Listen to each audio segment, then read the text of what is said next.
Madam ಯಾರು P D ಅವರೇ ನೋಡಿ, ಇವ್ರು 4 ವರ್ಷ ಆಗಿದೆ ಯಜಮಾನ್ರು ಇವ್ರು ತೀರೋಗಿ, ಡೆತ್ ಸರ್ಟಿಫಿಕೇಟ್ ಕೊಟ್ಟಿಲ್ಲ ಇನ್ನ ಕೋರ್ಟ್ಗ. ಈ ಕೋರ್ಟ್ಗೆ ಹೆಂಗೆ ಪಾಪ ಅಮ್ಮ ಹೆಂಗ್ ಓಡಾಡ್ತಾಳೆ? ನನಗೆ ಹೇಳಿದ್ರು ಮತ್ತೆ ಅವರು ಪ್ರೋಸೆಸ್ ಇರಿ ಹೋಗ್ಲಿ ಅಕ್ಕ, ಒಂದು ನಿಮಿಷ ಅಕ್ಕ, ಇದನ್ನ ಫಾಲೋ ಅಪ್ ಮಾಡಕ್ ಬೇಕಲ್ಲ ಮ್ಯಾಮ್, ನಮ್ಮ ಟೀಮಲ್ಲಿ ಯಾರನ್ನಾದ್ರೂ ಮಂಜಣ್ಣ ಬಾಯ್ಲಿ. ಈಗ ಇವರು ಅಕ್ಕ ಅವ್ರ ಯಜಮಾನ್ರ ತೀರೋಗಿ 4 ವರ್ಷ ಆಗಿದೆ, ಇವ್ರಿಗೆ ಕೊಡಕ್ಕೆ ಪವರ್ ಇಲ್ಲ. ನಾವು ಕೋರ್ಟ್ಗೆ ಹೋಗಿ ಒಂದು ಅರ್ಜಿ ತಹಸೀಲ್ದಾರ್ ಮೇಡಮ್ ಕೊಟ್ಟರೆ ಅವ್ರು ಕೋರ್ಟಿಂದ ಡೈರೆಕ್ಷನ್ ತೊಗೊಂಬನ್ನಿ ಅಂತ ವಾಪಸ್ ಕೊಡ್ತಾರೆ. ಅದನ್ನ ಇಟ್ಕೊಂಡು ಕೋರ್ಟಲ್ಲಿ ನಮ್ಮ ವಿನೋದ್ಗೆ ಹೇಳಿ ಒಂದು ಡೈರೆಕ್ಷನ್ కొడిసి ಅವ್ರಿಗೆ ಗೊತ್ತಾಗಲ್ಲ, ఇలాంద్ర బరోదే ಇಲ್ಲ. ನೀವು ఫాలో అప్ చేస్తారు, వచ్చేతారు అవుతుంది. మా తాలూకా ఆఫీస్లో వీళ్ళు మంజన్నానే బడా తాలూకా ఆఫీస్లో ఉంటారు, నేను చేపించిస్తానులే. నేను ఫాలో ಮಾಡ ಹರೀಶಣ್ಣ ప్లీజ్ హరీషಣ್ಣ. అమ్మ ఇట్లా చేస్తేనే వచ్చేది అవుతుంది బిర్నా. ಏನು ಮೇಡಮ್ ಒಂದು 2 ತಿಂಗಳಲ್ಲಿ ಬರುತ್ತಲ್ಲ, ಡೈರೆಕ್ಷನ್ ಕೇಳೋದಲ್ವಾ ಮಂಜಣ್ಣ ಅಲ್ವಾ? ಮಾತಾಡೋ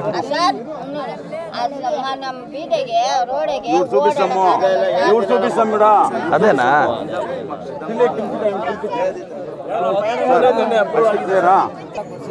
ಅಲ್ಲಣ್ಣ ಅವ್ರು ಕೊಡ್ಬೇಕಂತಲ್ಲ, ಬರ್ಕೊಡ್ಬೇಕಂತಲ್ಲ ಅವರು. మీరు దాని మించిన దానికి ప్రూఫ్ ఉందా?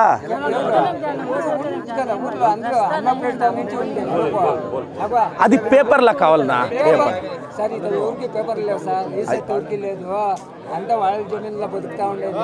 నేను మాట్లాడతానులే.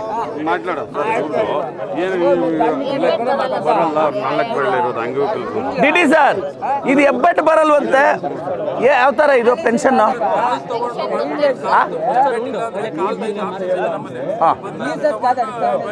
అమ్మ కాళ్ళు తీసుకొని ఇస్తారు, కాళ్ళ ఇస్తా. ಯಾವಾಗ ಕಳ್ಸೋದು?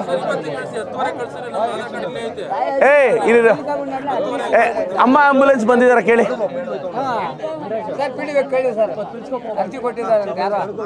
అన్న ఒక పని చెయ్యి, 10:30కి నాడ కచేరికి పోతావా? పోతే సార్ కాల్ది తగులుతీరಲ್ಲ, కాల్ తీసుకుంటారులే. ఇప్పుడు 10:30కి పోయిరా. ఇంకేం సమస్య ఉందా? కొడుక మీరు కర్ಕೊಂಡು ಹೋಗೋಣ ತಮ್ಮ. ಸಮಸ್ಯೆ ఉందనిದೆ ಅಮ್ಮ ಇವತ್ತು ಪೋಲ್ ನೀವು ಅಣ್ಣ ಮಿಸ್ ಮಾಡಬೇಡ ಸರ್. ಅವ್ರಿಗೆ ಹೇಳಿರಿ ಸರ್, ಅಲ್ಲಿ ಹೇಳಿರಿ.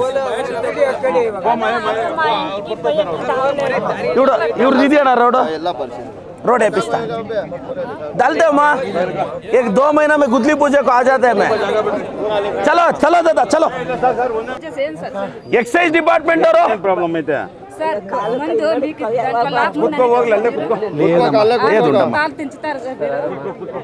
ಎಕ್ಸೈಸ್ ಅವರು ಸ್ಪಾಟ್ಗೆ ಹೋಗಿ ಸರ್ ಪಂಪಿಸ್ತಮ್ಮ. ಇವ್ರಿಗೆ ಏಮೈಂಡ್ಲೆ ತಾನೆ ದೇವ್ರು ಪೆದ್ದೋಡು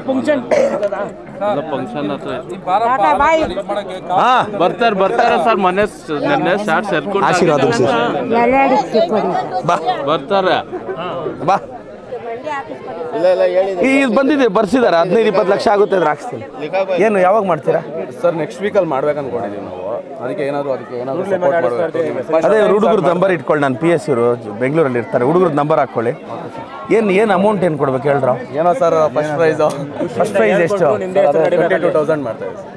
ನಿಮ್ಮ ಹೆಸರು ನಡಿಬೇಕು, ಹುಡುಗರ ಹೆಸರು ಬರ್ಕೊಳ್ಳಿ. ಮೊನ್ನೆನೂ ಆಡಿಸ್ಬೇಕಂತಿದ್ದು ಸಣ್ಣ, ನಿಮ್ಮ ಹೆಸರು ಹಾಕ್ಸೋಣ ಅಂತ ಆಡ್ಸೋಕ್ಕೆಲ್ಲ ರೆಡಿ ಮಾಡ್ತಾ ಇದ್ದೀವಿ. ಎಷ್ಟು ಬೇಕು ಈಗ? 22,000 ಇದು ಮತ್ತೆ ಇನ್ನು ಮಿಕ್ಕಿದ್ದು ಏನಾದರೂ ಶೀಲ್ಡ್ ಸರ್, ಏನಾದರೂ ಶೀಲ್ಡ್. ಮಳೆ ಬಂದ್ಬಿಟ್ಟು ನಿಲ್ಲಿಸ್ಬಿಟ್ಟು ಇಲ್ಲ ಅಂದ್ರೆ ಮನೆನೇ ಆಡಿಸ್ತಾ ಇದ್ದೆ. ಒಂದು ಕೆಲಸ ಮಾಡಿ ಅಣ್ಣ, ನೀವು ಚೆನ್ನಾಗಿ ಟೂರ್ನಮೆಂಟ್ ಮಾಡಿ, ನಾನು ನಮ್ಮ ಇವ್ರು ಬಂದು ಒಂದು 50,000 ಕಳಿಸ್ತೀನಿ. ಟೂರ್ನಮೆಂಟ್ ಮಾಡಿ ಮೊನ್ನೆನೂ ನಿಮ್ಮ ಹೆಸರಲ್ಲೇ ಮಾಡಿಸ್ಬೇಕಂತೆಲ್ಲ ಹೇಳಿ ರೆಡಿ ಮಾಡಿ ಮಾಡಬೇಕು. अभी तो बोलना है ना माँ, अभी ऑफिसर्स नेक्स्ट गाँव चलेंगे. ಬಾಸೋ ಮೇಲೆ ಅಕ್ಕದು ಫಾತಿಮಾ ಅಕ್ಕದು ಸಿಲಿಂಡರ್ ಬರ್ತಿಲ್ಲ ಅಂತ ಬರ್ಕೋ, ಹರೀಶಣ್ಣ ಜೊತೆ ಅಮ್ಮ ಹೇಳಮ್ಮ. నన్ను 5 ఏళ్ళైపోయి ఇల్లు పడిపోయి నా ఇల్లు చేసేయలేదు. పీడిఎస్ఆర్ చెప్తే చూసేది వెళ్ళిపోయేది. ఎవరికి చెప్పినా ఏం ఇట్లా పడిపోయింది ఇల్లు వాన్లనా? ಫೋಟೋ ಕೊಟ್ಕೊపోయిನ ಚರಂಡಿ ಬಂದು ವರ್ಷಕ್ಕೆ ಒಂದೇ ಸರಿ ಕ್ಲೀನ್ ಮಾಡಿಸೋದು ತುಂಬಾ ಪ್ರಾಬ್ಲಮ್ ಆಗ್ಬಿಟ್ಟಿದೆ. ಸೊಳ್ಳೆ ಕಚ್ಚಿ ಅರ್ಧ ಮಕ್ಕಳು ಕಾಯಿಲೆ ಮನೆ ನಾನು PDO పంపిస్తాను. ಇದ್ರದೆ ಚರಂಡಿ ಫಸ್ಟ್ ಕ್ಲೀನ್ ಮಾಡ್ಸೋಕೆ ಹೇಳಿ ಸರ್, ಅದೇ ಪ್ರಾಬ್ಲಮ್ ಜಾಸ್ತಿ ಆಗ್ಬಿಟ್ಟಿರೋದು ನಮ್ದು ಇಲ್ಲಿ ಬಂದು ನೋಡ್ಕೊಂಡ್ ಬನ್ನಿ 3 ಮನೆ ಹಳೆ ಮನೆ ಆಗೋಗಿದೆ ಸರ್. ಸುಮಾರು ವರ್ಷಗಳು, ಒಂದು 100 ವರ್ಷ ಏನೋ ಆಗಿದೆ ಸರ್. ಅದು ಅದೇ ತರ ಇದೆ. ಮಾಡ್ಲಿಲ್ಲಪ್ಪ, ನಮ್ಮ ಮನೆಗಳಿಗೆ ಕೇಳಲ್ಲ. ಒಂದು ಮನೆ ಇಲ್ಲ ಸರ್. ಎಷ್ಟು ಜನ ಇದಾಗಿದ್ರು ಒಂದು ಮನೆ ಇಲ್ಲ ಸರ್. ನಮ್ಮ ಹೆಸರಲ್ಲಿ ಇವತ್ತು ಮನೆ ಇಲ್ಲ. ಈಗ ಮನೆಗಳು ಬಂದ ಮೇಲೆ ಬರ್ತೀನಿ, ಬನ್ನಿ ಬನ್ನಿ ರಾ ಅಮ್ಮ ಇಡು. ಆ ರೋಡ್ಲ್ದು ಇದಂತ ಒಕ್ಕಿತ ಹೊಸ್ತಾನ ಗುದ್ಲಿ ಪೂಜೆಗೆ ಕ್ಲೀನ್ ಮಾಡ್ಸಕ್ಕೆ ತಿಂಗಳಿಗೆ ಒಂದ್ಸರಿ ಹೇಳಿ ಸರ್. ಹಾಕ್ಸ್ತೀನಮ್ಮ. ಈ ರೋಡ್ ಕೇಳ್ತಾ ಇದ್ದೀರಾ? ಅದ ಅಮ್ಮ ಗ್ಯಾರಂಟಿ ಹಾಕ್ಸ್ತೀನಿ. 2-3 ತಿಂಗಳಲ್ಲಿ ಬರ್ತೀನಿ ಮತ್ತೆ.